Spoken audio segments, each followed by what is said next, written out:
Welcome back to State of the Union. Former President Trump is attempting to defend a meal he shared this week with rapper Kanye West, who now goes by Ye, and white nationalist and Holocaust denier Nick Fuentes. Trump insisted Friday that he hadn't previously known Fuentes, but a source tells CNN he found the white supremacist, quote, very interesting, particularly Fuentes' ability to rattle off statistics and data and his familiarity with Trump world.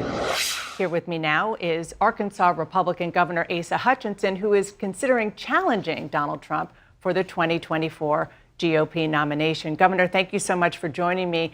I know as U.S. Attorney in Arkansas, you personally prosecuted white supremacist groups. What's your reaction to seeing a former U.S. president associate with someone like that?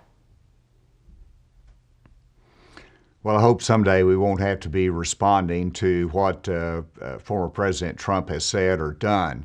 In this instance, it's important to respond. And as you mentioned, the last time I met with a white supremacist, it was in an armed standoff. I had a bulletproof vest on. We arrested them, prosecuted them, sent them to prison. And so, no, I don't think it's a good idea for a leader that's setting an example for the country or the party to meet with avowed racist or anti-Semite. And so it's very troubling, and it shouldn't happen. And we need to avoid those kinds of empowering the extremes. And when you meet with people, you empower. And that's what you have to avoid. You want to diminish their strength, not empower them. Stay away from it. Trump has released multiple statements. What he's doing is he's denying knowing Nick Fuentes, but he's not condemning his views, let alone condemning Kanye West's history of anti-Semitic comments, recent history. So it's a pattern. Well, I mean, you can have accidental meetings, things like that happen. This was not an accidental meeting. It was a set-up dinner with Kanye.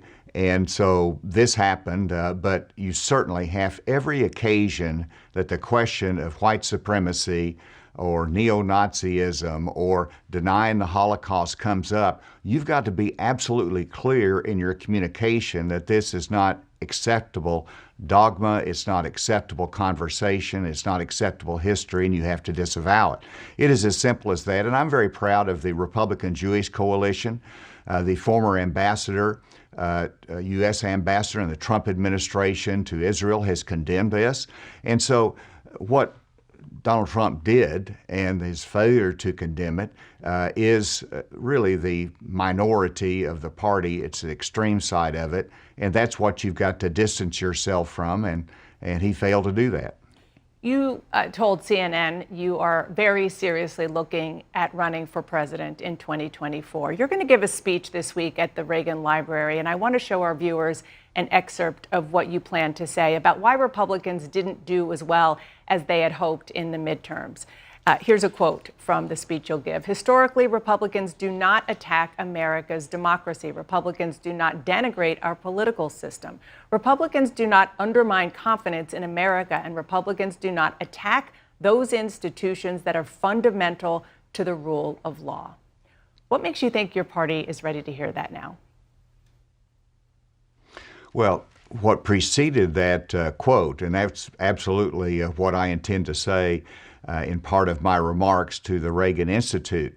But I also pointed out that this last midterm elections, we had a red wave in Iowa, we had a red wave in Arkansas. It was just individual candidates that were disavowed and lost. And those were those that did what I just recited. They didn't stick with Republican principles. They got into election denying and undermining the democracy, and they were held accountable for that. That's okay. But we did have an election in which Republican principles were not disavowed. Republican principles didn't lose. In fact, they were embraced. It's just that individual candidates that strayed from those. And so the Republican Party is in a good position coming out of the midterm elections. Not one incumbent Republican governor lost as they ran for re-election this last time. These are good signs for the party. Let's just stick with the principles. I'm delighted to say Ronald Reagan set a good example for us, and I'm looking forward to making those remarks at the Reagan Institute this week. Many of your potential 2024 rivals were once staunch Trump allies. People like Mike Pence, of course, his vice president, Mike Pompeo, his Secretary of State, Chris Christie, Nikki Haley. What's your reaction to seeing them now criticizing Trump, trying to position themselves as Trump alternatives? I just want to say that you have positioned yourself like that pretty much from the start, coming on the show many times. Well, I think it is the right thing to do, and it is, to me, predictable that in what we need, as you see the party moving away from Donald Trump, as you see us understanding the cost of the last midterm election, that we can't have candidates that win a primary but lose November. You can't have a candidate that can't attract suburban voters and independents. And so everyone has recognized that. And so I applaud the Vice President Pence, the others that you mentioned, Chris Christie, that's been very outspoken. We need more of those voices, not fewer. And I expect those voices to increase. And it shouldn't be in a harsh tone. It should be in a voice of reality, that this is exactly where we are as a party and where we need to go to reach out to those independents and expand the base of the party and move beyond the Trump era. Governor, after 5 people were killed at an LGBTQ nightclub in Colorado last week, you urged your fellow Republicans to tone down the rhetoric, particularly towards the trans community. But just days after that shooting, Georgia Republican Senate candidate Herschel Walker debuted this ad I want to play, and it targets transgender athletes. For more than a decade, I worked so hard. 4 a.m. practices to be the best. But my senior year, I was forced to compete against a biological male. That's unfair and wrong. A man won the swimming title that belonged to a woman, and Senator Warnock voted to let it happen. Are you comfortable with what Walker is doing there?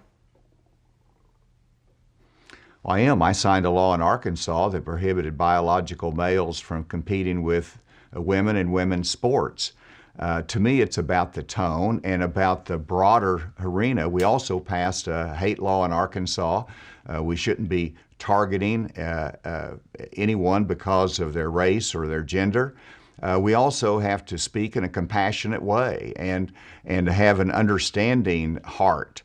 And so these are difficult issues that we're dealing with as a society, and it's fair to debate and discuss. But what about as the I timing have there? said,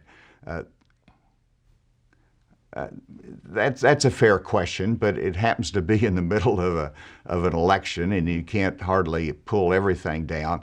That's a fair question, but the substantive issue is one that's on the hearts and minds of people, and you've got to be able to talk about it, state your position on it, and you've got to recognize that these sensitive issues have to be dealt with by parents, by school officials, by employers as well. And what happened in the nightclub is a human tragedy, and we all have to be able to express ourselves with compassion toward that, understanding, and we need to work through this as a society.